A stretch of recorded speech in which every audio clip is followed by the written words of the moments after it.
TP. Chandrasekharan വധക്കേസ് പ്രതിക്ക് supreme കോടതി ജാമ്യം നൽകിയില്ല. ടി.പി. വധക്കേസ് ഒരു കൊലപാതക കേസാണെന്നും പെട്ടെന്ന് എങ്ങനെ ജാമ്യം നൽകുമെന്നും സുപ്രീം കോടതി ചോദിച്ചു. ടി.പി. വധക്കേസ് കൊലപാതകമായതിനാൽ പ്രതികൾക്ക് എങ്ങനെ ജാമ്യം നൽകുമെന്ന് സുപ്രീം കോടതി. കേസുമായി ബന്ധപ്പെട്ട് വിചാരണ കോടതിയുടെ രേഖകൾ കാണണമെന്നും കോടതി പറഞ്ഞു.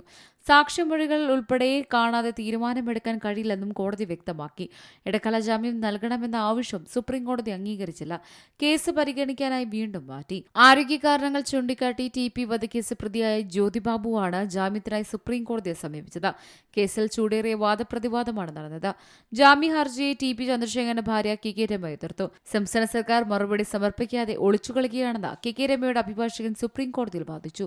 സർക്കാർ എങ്ങനെ ഒളിച്ചു കളിക്കുന്നുവെന്ന് കെ രമയുടെ അഭിഭാഷകൻ വ്യക്തമാക്കണമെന്നും ഗാലറിക്ക് വേണ്ടിയുള്ള ആരോപണങ്ങളാണ് കെ രമ ഉന്നയിക്കുന്നതെന്നും സംസ്ഥാന സർക്കാരിന്റെ അഭിഭാഷകൻ വാദിച്ചു. പ്രതികൾക്ക് ആനുപാതരഹിതമായ ഇളവുകളാണ് ലഭിച്ചതെന്നും സംവിധാനങ്ങളുടെ വിശ്വാസ്യത നഷ്ടമാകുന്ന തരത്തിലുള്ള നടപടികളാണ് ഉണ്ടായതെന്നും സത്യവാങ്മൂലത്തിൽ കെ രമ പറഞ്ഞു. പ്രതികൾക്ക് ജാമ്യം നൽകുന്നത് അപകടകരവും മനോവീര്യം കെടുത്തുന്നതുമായ സന്ദേശം നൽകും. ജ്യോതിബാബുവിന് ജാമ്യം നൽകുന്നതിനെ എതിർത്താണ് രമ സുപ്രീം കോടതിയിൽ സത്യവാങ്മൂലം ഫയൽ ചെയ്തത്. News desk സിമലയാളം news. ഏറ്റവും പുതിയ വാർത്തകളും വിശേഷങ്ങളും വിരൽ തുമ്പിലറിയാൻ സീ മലയാളം ന്യൂസ് എല്ലാ ഡിജിറ്റൽ പ്ലാറ്റ്ഫോമുകളിലും ലഭ്യം.